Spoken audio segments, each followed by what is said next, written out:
inviting me today. I'm here to give, hopefully, some kind of youth perspective on the whole thing.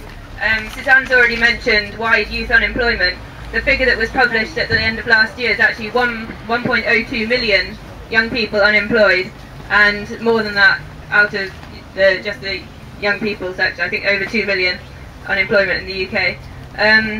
Basically, I was in Durban with a campaign called We Have Faith, Act Now for Climate Justice, and talking about climate justice and framing that within social justice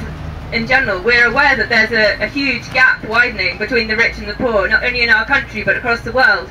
and climate change is one of the key drivers of this, as the polluters continue to drive money and resources, extracting resources, and basically we are punishing the people in parts of the world who are being most affected by severe weather, droughts, famines, as Helena mentioned, in the Horn of Africa. So I was travelling with 160 young people from Nairobi in Kenya down to the climate talks in South Africa, and we were trying to mobilise and empower local people in Africa, and it was a really moving experience because I actually saw some of these devastating impacts of climate change firsthand, and I'm done with talking to climate skeptics because that argument is over as far as I'm concerned. There's no more scope for saying that climate change isn't here, because the sea levels are rising. People from small island nations in Durban are saying, you know, that their houses are going under right now. People in Africa don't have any crops because the droughts are worse than ever, and it's really, really urgent. I know this is something that a lot of people have heard before, but this 5-year time frame is with us, and we really need to start thinking how we can involve people en masse globally. And I think the Occupy movement has real potential to drive this. I think both young people and the Occupy movement and movements such as Campaign Against Climate Change all together need to really galvanise from the grassroots and get people shouting about this. One of the campaigns that Greenpeace was driving in Durban was the slogan, "Listen to the people, not the polluters." And actually, if you look at the surveys that have been done over the last few years about what people want,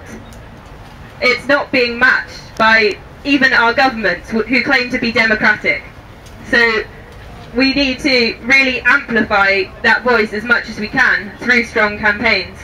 I just want to give a few more examples of some of the ways at Durban that I saw the 1% trashing the planet. One of them was that there was a lot of lobbying from oil companies, including Shell and including Eskom, which is South Africa, and the American conglomerate Koch Industries, and actually 6 Greenpeace activists were arrested there because they were trying to highlight this and trying to raise awareness that these meetings were going on behind the scenes and this huge lobbying was going on behind the scenes.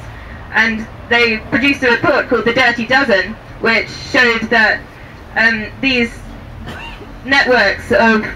corporate lobbyists on behalf of the polluters were spending more than the entire GDP of nations in order to make sure that a climate legislation wasn't reached at Durban. So we're really fighting against the 1% here, and the politicians aren't in control. The people in control are people like Koch Industries, Goldman Sachs, and I think this is something we can't continue just to blame the politicians, but these corporations do need to be much, much more strongly regulated. Another example was the Canadian position in Durban and the fact that Canada withdrew from the only legally binding treaty, the Kyoto Protocol, and the reason for doing this was that they would be losing out massively on their own economy with the Alberta tar sands, with their very oil-driven truck industries, and they said if we continue to stay in this agreement, we're going to have to give over $14 billion in penalties, because they recognised that they had this huge ecological debt from the activity that had been going on. And this message from Greenpeace, I think, is our real strength when it comes to climate change and the way to approach it. Really to say, listen to the people and not the polluters, because those voices that are just making these things worse are the loudest because they have the most money. But actually, we're the larger numbers of people, and if we can get some consolidated voice, then for democracy to continue, that has to be recognised and that has to be listened to. So I'm hoping today that whatever you take away from today, that you'll feel more empowered to be able to speak up for the things that you think need to go forwards. Because if we just continue to let our democracies be lobbied and run by, essentially by the 1%, by the big corporations, by the polluters, we're just going to continue perpetuating the climate problem and perpetuating the food crisis and the energy crisis which are upon us. And one last thing,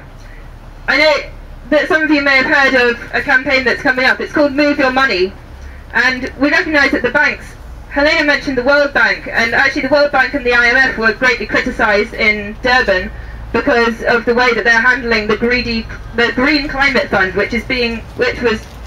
reframed as the Greedy Corporate Fund, because the money that's meant to be going for climate adaptation for places like Africa and other countries that are suffering in the developing world, that money is actually, a lot of it's being channeled back into the very people who, back to the polluters. And one of the ways we can take this into our own hands is actually to think about where our money is and what our bank is doing with it. And the Move the Money campaign is highlighting the banks in the UK that have their hands in all of this. And if you take out your card today, and if that card says RBS or NatWest or Lloyds or HSBC or Barclays on it, you need to start thinking about what that money is going towards, because in the end they're using us, they're using your very own consumption of resources, of energy, of your money, of where you buy your food, where you buy your clothes. All of that is channeling back up to the top of those corporations, to the bankers' bonuses, to the environmental destruction. And it's time for us to